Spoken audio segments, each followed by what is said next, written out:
Bonjour à tous, c'est parti, première vidéo éducative et informative sur l'aliénation parentale, selon ma promesse qui date maintenant d'il y a quelques mois. Je m'excuse d'avoir pris autant de temps. À l'époque, dans ma maison, il n'y avait même plus l'eau courante, même pas de cuisine, donc voilà, j'avais quand même pas mal de choses à faire et je savais que c'était hyper ambitieux à l'époque déjà de dire je publie ça, je vais publier plein d'infos la semaine prochaine. Mais je m'y suis engagée et c'est évident que je vais aller au bout de ma démarche. Donc voilà la première d'une série de vidéos euh, hyper spéciale. Je m'attache aujourd'hui à retranscrire une vidéo en anglais qui se trouve sur YouTube, qui a plus de 350 000 vues, qui est une conférence du docteur Craig Childress. Le docteur Craig Childress, c'est un Américain c'est un psychologue clinicien qui est spécialisé dans les thérapies familiales et les thérapies de l'enfant, et notamment les conflits parents-enfants. Donc, dans le cadre de son cabinet, il a reçu énormément d'enfants en conflit avec leurs parents et donc il s'est retrouvé en prise directe avec toute une population d'enfants qui vivaient l'aliénation parentale et il s'est retrouvé donc à gérer ces situations-là et à les comprendre et surtout à essayer de les détricoter. Euh, il a voulu, créer un modèle d'explication qui soit basé sur qui permettent de sortir de la controverse du syndrome d'aliénation parentale. Ce modèle né dans les années 80 avec Richard Gardner, qui est voué à controverse parce qu'il a été basé sur des indicateurs cliniques hyper anecdotiques et qui plus est, voilà, et aussi pour le profil personnel de Gardner.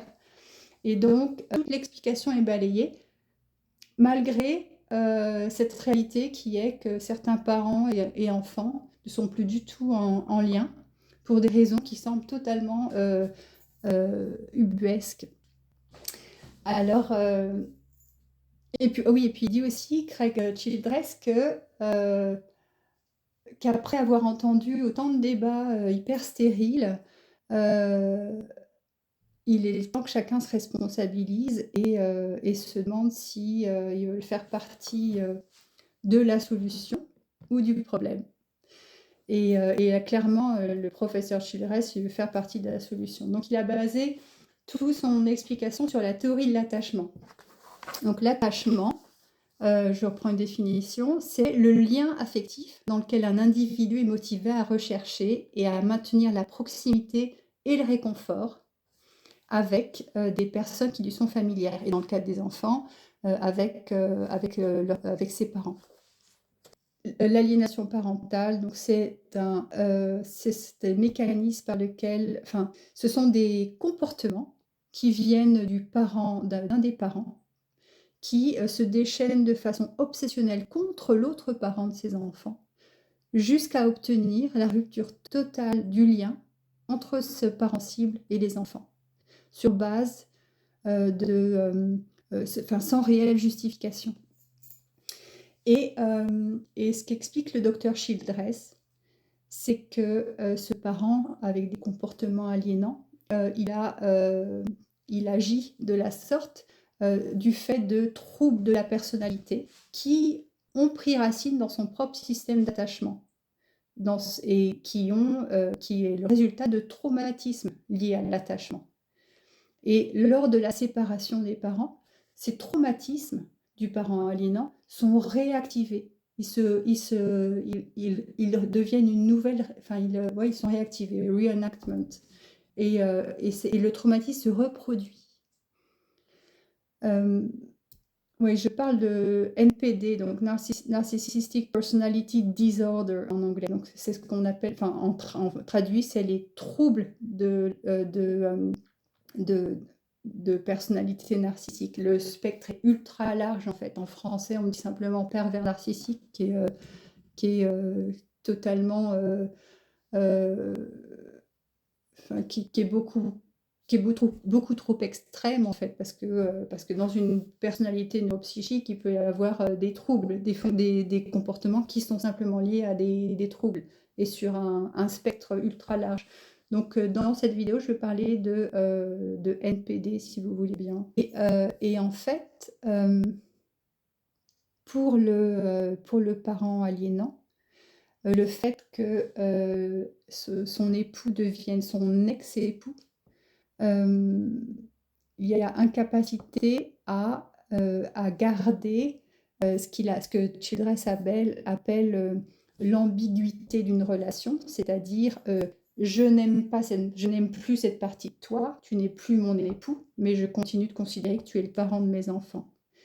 Ils ne sont pas capables de ça, en fait. Les NPD, ils sont incapables d'un tel raisonnement, selon leur structure neurologique. Donc, la séparation induit un phénomène de splitting. C'est un fractionnement, donc c'est une pensée manichéenne avec une polarisation. C'est tout blanc ou tout noir. Et donc, ce qu'expérience le NPD, c'est que l'ex-époux devient systématiquement un ex-parent. Et donc, il va induire chez les enfants ce même comportement en miroir. Ton parent devient ton ex-parent. Et, et du coup, le parent aliénant, il utilise l'enfant pour exprimer et se faire le prolongement de la haine que ce parent aliénant ressent envers son ex. Parce qu'en fait, soit au moment de la séparation, soit après, une fois que le parent cible se remarie ou a un autre enfant, ou est à nouveau en couple, ou semble beaucoup plus épanoui une fois divorcé que pendant le mariage, il y a un phénomène de décompensation du NPD.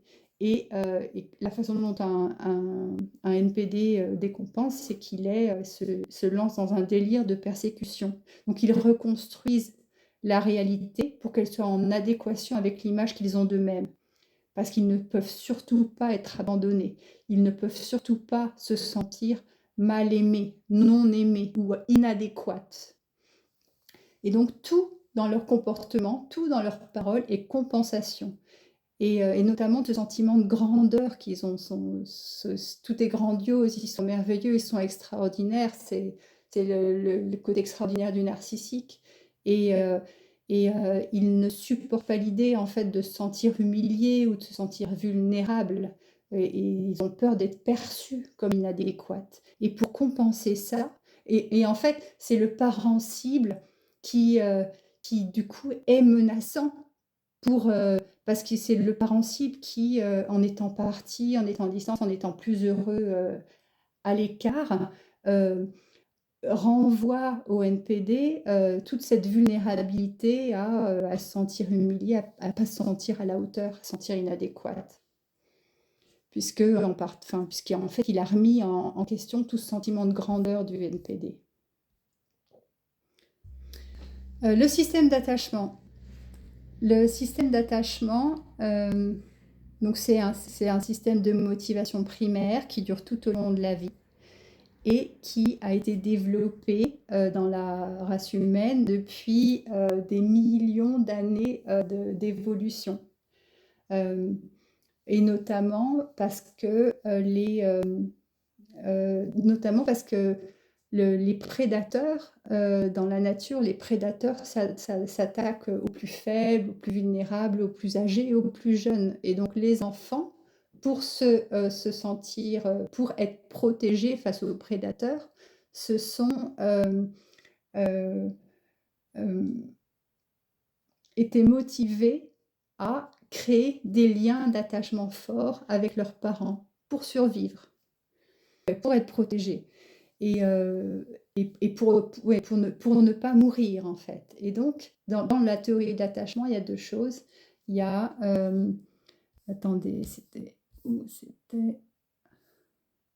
y a deux caractéristiques, la possessivité et la douleur de la séparation. En fait,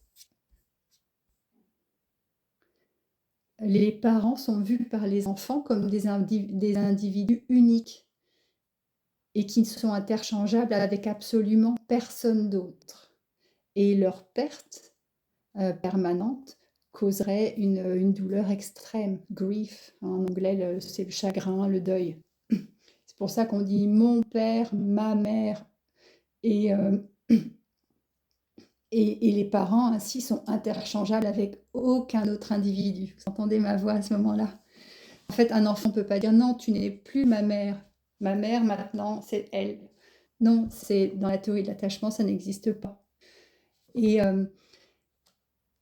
Et pourtant, dans les cas d'aliénation parentale, on entend souvent ça, ces enfants dire que leurs beaux-parents, en fait, deviennent leurs nouveaux parents.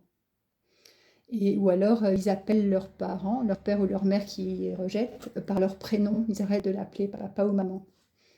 Et ça, c'est impossible selon le système d'attachement. Mais c'est possible pour qui? C'est possible pour quelqu'un qui a un trouble de la personnalité narcissique. Parce que pour ces personnes, les gens sont interchangeables.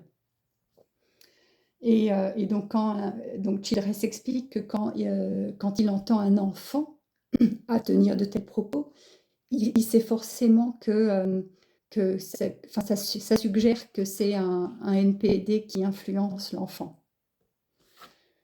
Parce que dans le système de l'attachement, il y a également ce besoin d'être en proximité et donc d'être en interaction et de ressentir de la joie, être réunis.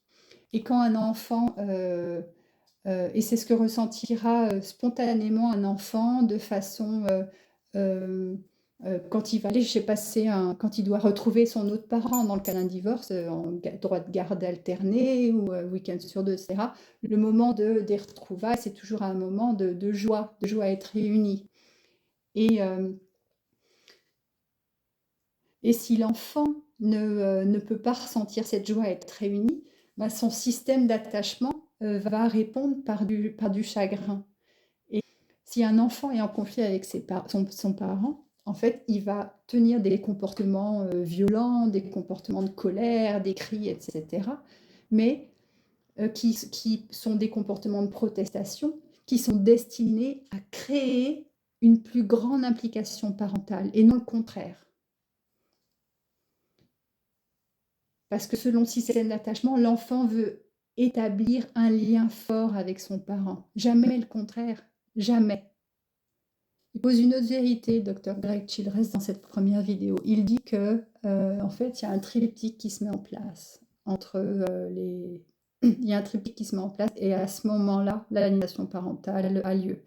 C'est l'enfant se considère comme une victime parce que le parent cible est soi-disant violent et ce qui fait que automatiquement, le parent aliénant est le grand protecteur. Donc, ce qu'il faut comprendre à nouveau, je le disais au tout début de l'explication, c'est que pour le parent aliénant, il y a une réactivation dans le présent d'un traumatisme qui date de son enfance et qui a créé chez lui des troubles de personnalité. L'aliénation parentale, c'est pas parce qu'un parent se met à critiquer l'autre parent et que ça suffit à créer l'exclusion.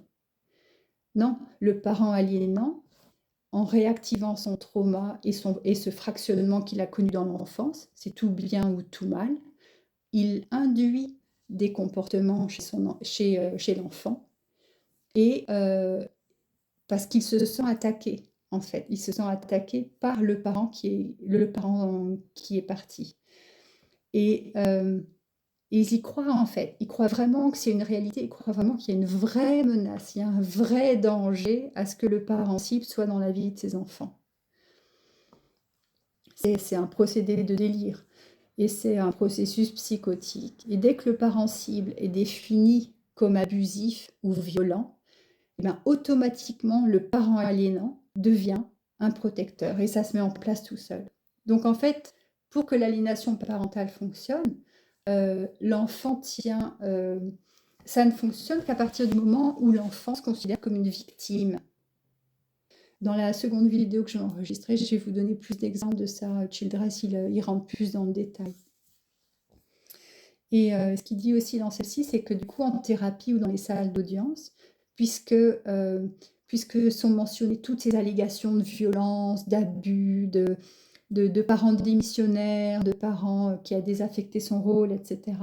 Et que toute l'attention se retrouve portée sur le parent aliéné, du coup, parce que tout le discours, c'est ça, en fait. C'est le parent aliéné, il a fait ci, il a fait ça, il n'a pas fait ci, il n'a pas fait ça. Imaginez tout le système judiciaire et psychosocial se pose la question, mais alors, se dit, mais alors en fait, mais oui, il n'y a pas de fumée sans feu, que se passe-t-il? Qu'est-ce qu'il a fait ce parent-là? Et en fait, plus personne ne regarde le parent aliénant, plus personne ne regarde ses comportements qui sont disproportionnés ou dans lesquels on entend ce fractionnement, on entend ce splitting, c'est merveilleux et c'est catastrophique en fait. Et c'est non, je ne donnerai plus de place à ce parent-là ou je veux protéger mes enfants, etc. Et l'enfant, du coup, il se retrouve attaché aux parents aliénants. Il déclare que c'est un parent formidable, que chaque moment avec lui est merveilleux. Mais c'est pas parce que l'enfant est de... Et ça, c'est parce que l'enfant est devenu un objet narcissique pour son parent. Et c'est pas une relation authentique. À premier abord, comme ça, de façon superficielle, ça traduit de la proximité, un lien fort. Et du coup, c'est la raison pour laquelle les professionnels passent totalement à côté de ce qu'il est vraiment, dont il est vraiment question. Le NPD induit des symptômes chez son enfant et ensuite ils utilisent ces mêmes symptômes pour nullifier les droits de l'autre parent à voir l'enfant en disant non mais c'est pas moi, c'est lui qui veut pas sortir de la voiture, moi je lui ai dit mais je peux pas l'obliger. Et en fait on crée ce symptôme de non je vais pas me sentir je vais ressentir un malaise à être avec ce parent cible. Pourquoi? Parce que le système d'attachement est en train de se faire massacrer. Du coup, l'enfant prend le rôle, prend la responsabilité de dire non, je préfère rester à la distance. Et du coup, le NPD dit ah, c'est pas moi, hein, c'est l'enfant. C'est lui qui veut pas. Moi, je ne fais que être le grand protecteur de cette situation. Childress parle d'une phrase récurrente du parent aliénant qui est « moi je ne pense qu'à l'intérêt de mon enfant ». Et il dit aussi « mais ouais, mais tout le monde ne pense qu'à l'intérêt de l'enfant ». Mais le fait que l'NPD est celui qui va rabâcher constamment cette phrase-là, c'est ça qui porte des messages, et que ça porte des messages sous-jacents, notamment que le parent aliéné est juste égoïste, ne pense qu'à ses propres besoins, qu'il ou elle veut passer du temps avec son enfant quand l'enfant répète qu'il veut juste rester tranquille. Et si en tant que professionnel de santé, Childress dit ça, si en tant que professionnel de santé mentale, vous êtes face à un parent qui se présente comme quelqu'un de formidable et qui n'a que des intentions louables envers l'intérêt suprême de ses enfants, méfiez-vous. En fait, la paix, l'aliénation parentale, c'est ce discours, c'est résumé, ce serait mon enfant est merveilleux car je suis un parent merveilleux et peu importe que dit le jugement et comment est organisé le droit de garde. Les enfants restent avec moi comme un symbole de ma victoire sur toi car je suis un bien meilleur parent que toi. Ou encore, tu ne m'as pas apprécié pour tous mes attributs merveilleux narcissiques quand nous étions mariés, donc tu mérites de souffrir. Il conclut en disant que derrière l'aliénation parentale, ce n'est pas une question de droit de garde, c'est une question de protection de l'enfance. Je vous laisse là-dessus. Je vais mettre les liens en commentaire et essayer d'intégrer quelques slides si j'y arrive. Bonne réflexion et à bientôt.